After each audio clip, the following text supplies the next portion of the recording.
Ishte një mbrëmje e gjatë vere, nga ato që duken sikur nuk duan të mbarojnë kurrë.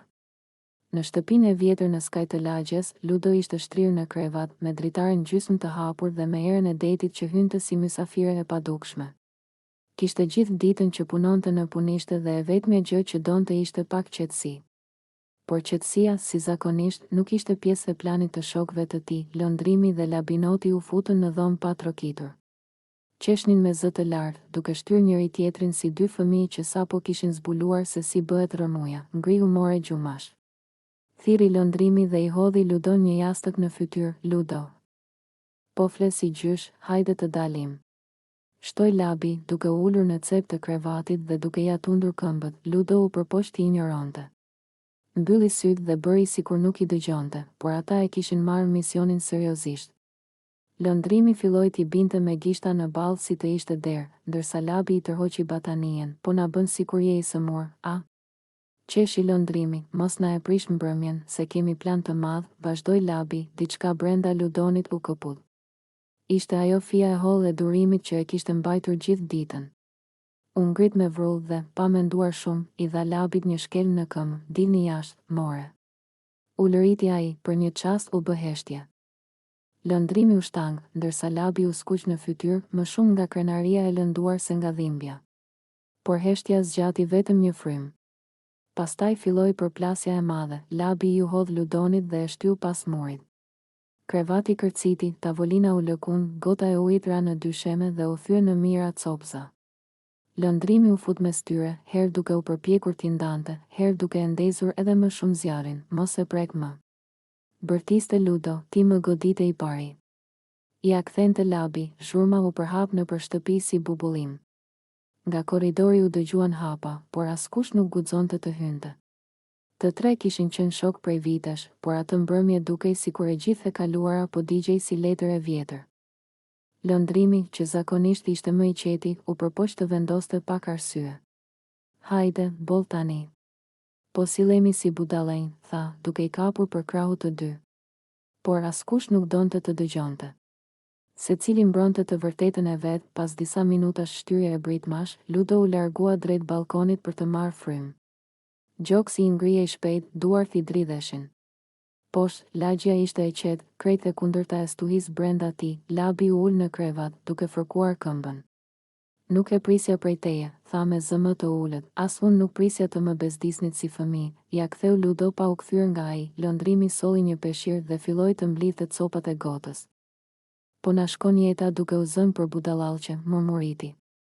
Si jemi më 16 vjeç. Fjalët e tij ranë si ujë mbi zjarr. Ngadalë, zemërimi filloi të shuhej. Kujtimet e viteve të shkollës, të netëve pa gjumë, të udhëtimeve të çmendura, u shfaqen një nga një.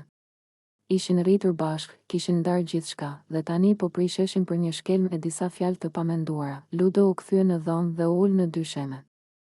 Më fal, tha më në fund. Fjala i doli me zor, por ishte e sinqert. Labi ngriti syt. Edhe unë e teprova. Heshtja këtë herë nuk ishte e ftohtë. Ishte nga ato heshtje që pastrojnë ajrin. Lëndrimi solli 3 kanaçe me lëng nga kuzhina dhe i vendosi në mes. Po bëjmë paqe apo vazhdojmë luftën botërore? Pyeti me gjysmë buzëqeshje, të tre qeshën lehtë. Tensioni u tret si akull në diell.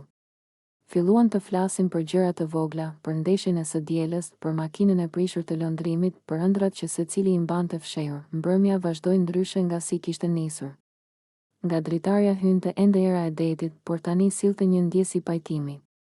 Ludo kuptoi se zemërimi i tij nuk kishte qenë vetëm për bezdinë e tyre, ishte lodhje, frikë për të ardhmen, gjithë ato gjëra që nuk i thoshte kurrë me zë, para se të largoheshin. Labi ju afrua dhe i ra lehtë shpatullës. Herën tjetër, po deshe qetësi. Thuaje, mos na shkelmo menjëherë. Dakord, qeshi Ludo. Po ju, herën tjetër trokisni. Dolën nga shtëpia duke u tallur sërish me njëri tjetrin, por tani pa helm. Përplasja e madhe kishte lënë gjurmë, por edhe kishte hapur një derë që prej kohësh rrinte e mbyllur. Derën e të folurit hapur, Ludo mbeti vetëm në dhomë. Rregulloi batanien, mbylli dritaren dhe u shtri përsëri. Dhoma mbante ende aromën e zhurmës së kaluar, por zemra i ishte lehtësuar.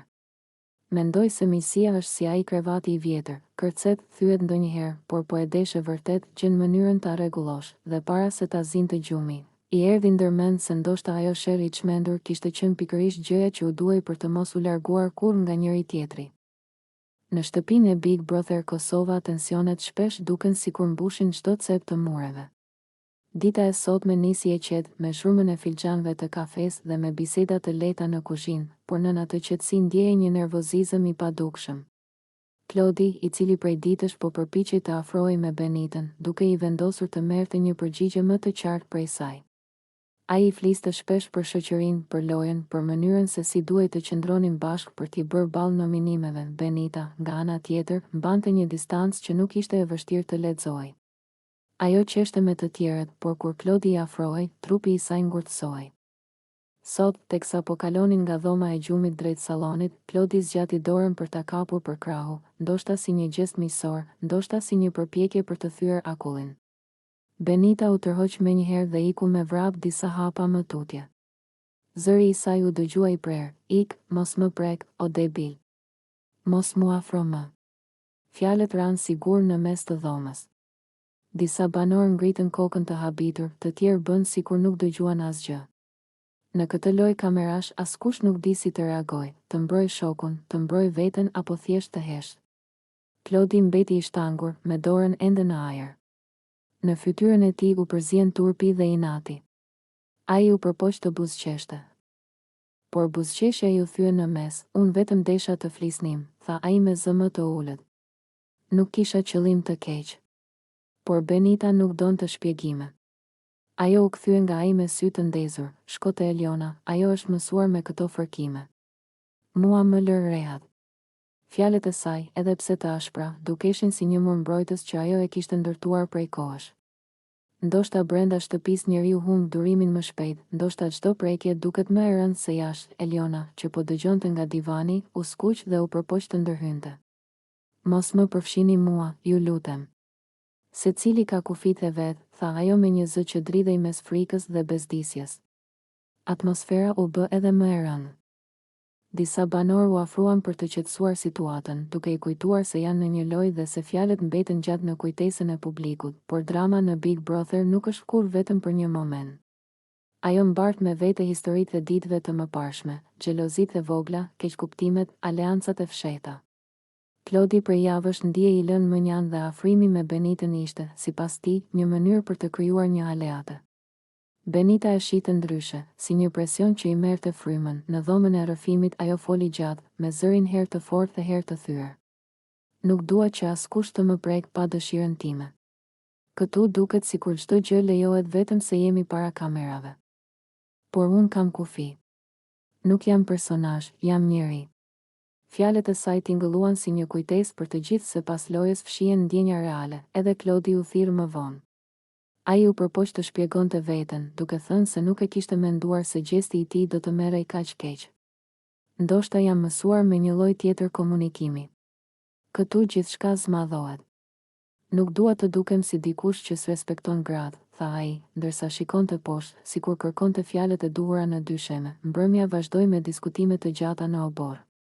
Disa e mbështesnin Benitën, duke thënë se çdo njeri ka të drejtë të thotë mos më prek. Të tjerë mendonin se reagimi I saj ishte I tepruar dhe se Klodi meritonte një shans për t'u shpjeguar. Kjo ndarje mendimesh është fryma e vërtetë e spektaklit. Publiku jashtë do të gjykojë, do të mbajë anë, do të krijojë histori, teksa dritat u zbehen. Benita qëndroi vetëm pranë pishinës. Ajo dukej më e qetë, por edhe e lodhur. Ndoshta e kuptonte se fjala e saj e ashpër do të komentohej gjallë. Megjithatë në fytyrë I lexoi një vendosmëri, "Më mirë të dukesh e rrept se sa të lejosh dikë të shkel hapësirën tënde." Klodi nga ana tjetër po fliste me disa djem në dhomën e ndenjes. Ai përpiqej të bënte shaka, por zëri I tij tradhtonte një mërzi të thellë. Loja po bëhej më personale se sa e kishte imagjinuar. Në këtë shtëpi çdo gabim I vogël kthehet në histori kombëtare. Çdo fjali në titull portalesh, kështu kaloi një tjetër ditë në Big Brother Kosova, me shumë hapash, me dyer që përplasen dhe me ndjenja që përplasen edhe më fort. Askush nuk e di si do të zgjohet nesër dinamika mes Klodit dhe Benitës. Ndoshta do të kërkojnë falje, ndoshta do të largohen edhe më shumë. por një gjë mbetet e sigurt, kamera nuk harron dhe publiku pret vazhdimin e këtij kapitulli ku respekti, krenaria dhe keqkuptimi përzihen në një histori që duket sikur zgjet më shumë se vetë koha. Shtëpia atë ditë kishte një ajër të rëndë, sikur muret po ngushtoheshin. Alba e ndjente prej mëngjesit se diçka nuk ishte mirë. Klodi sillej i ftohtë, i prerë, me atë ton që nuk linte vend për bisedë. Mes tyre kishte mbetur një keqkuptim i vjetër, por askush nuk po gjente guximin ta shpjegonte me qetësi. Gjithçka shpërtheu në kuzhinë, për një arsye të vogël, pothuajse qesharake. Një fjalë e thënë keq, një shikim i marrë për sfidë dhe papritur dy njerëz që dikur flisnin normalisht u gjendën ballë për ballë si kundërshtar. Alba ju afrua për të sqaruar diçka, por Klodi ngriti dorën në ajër, jo për ta goditur, por për ta ndalur, mos më prek. I tha me zë të ashpër, mos më hyr kaq afër. Fjalët e tij ranë si shupllak. Alba u step për një sekond, pastaj inati ia mbyti çdo lloj maturie. Ajo e shtyr lehtë, më shumë si reagim nervash se sa si sulm i menduar. Kamerat heshtnin, por tensioni bërtiste, nga ai moment asgjë nuk u kontrollua më. Zërat u ngritën, akuzat u përzien me fyerje. Klodi hodhi fjalë të rënda, nga ato që plagosin më shumë se çdo prekje. Alba ja ktheu po me atë gjuhë, duke u mbrojtur me dhëmbë të shtrënguar. Nuk po flisnin më dy njerëz, por dy krenari të plagosura. Mos më fut në të njëjtin thes me ty, bërtiti ajo, ti nuk je më e mirë se unë, ja ktheu ai. Banorët e tjerë u afruan me nxitim. Disa u përpoqën t'i ndanin, të ulnin zërat, të ndërprisnin ciklin e helmit që po rritej. Por kur nervat arrin kulmin, njeriu dëgjon vetëm jehonën e vet, Alba dridhej. Jo nga frika, por nga poshtërimi. Fjalët që Klodi i kishte thënë i rrotulloheshin në kokë si gjemba. Ajo nuk e njihte veten në atë skenë, një vajzë që shtynte, që bërtiste, që mbrohej me po aq egërsi sa sulmohej. Klodi, nga ana tjetër, duke i verbuar nga inati. Më vonë do ta kuptonte se kishte kaluar çdo kufi, por në atë moment krenaria i fliste më fort se arsyeja. Ai e ndjente se po humbiste kontrollin, por nuk dinte si të ndalej, produksioni ndërhyri. Zëra që kërkonin qetësi, duar që i largonin nga njëri tjetri, thirrje për të marrë frymë. Konflikti nuk ishte më vetëm mes tyre, ishte bërë çështje e gjithë shtëpisë. Alba u largua drejt dhomës së gjumit dhe shpërtheu në lodh. Ato lot nuk ishin dobësi, ishin reagim ndaj turpit, ndaj ndjesisë se dikush e kishte ulur si njeri. Ajo përsëriste me vete, nuk jam ajo që tha ai. Nuk jam. Klodi mbeti në korridor, i heshtur për herë të parë. Inati po i binte dhe në vend të tij po hynte pesha e fajit. Fjalët e tij i dukeshin tani të shëmtuara, të panevojshme. Ai e kuptoi se një moment nervash mund të prishë gjithçka. Shtëpia u nda në dy kampe, disa mbronin Albën, të tjerë Klodin, por e vërteta ishte se të dy kishin humbur. Kur një debat arrin të shtyrjet dhe ofendimet, askush nuk del fitues, mbrëmja ra me një qetësi të rreme. Alba refuzoi të dilte nga dhoma për orë të tëra. Klodi kërkoi të fliste, por asaj nuk i bënte zemra ta dëgjonte. Mes tyre ishte ngritur një mur që nuk ndërtohet me tulla, por me fjalë të pamenduara. Dikush i tha Albës, mos lejo që një njeri të ta ndryshojë imazhin që ke për veten. Ajo tunte kokën, por brenda ende i dhemte. Ky konflikt nuk ishte vetëm një skenë televizive. Ishte përballje karakterash, plagësh të vjetra, krenarish që nuk din të kërkojnë falje. Dhe mbi të gjitha, ishte provë se sa lehtë një njeri mund të humbas dinjitetin kur lejon inatin t'i flas në vend të zemrës. Nata i gjeti të ndarë, secilin me mendimet e veta. Askush nuk e dinte nëse të nesërmen do të kishte pendim apo vetëm më shumë heshtje. Por një gjë ishte e qartë, ajo përplasje i kishte ndryshuar të dy, dhe disa fjalë, edhe kur era i merr, lën plagë që nuk duken në kamera.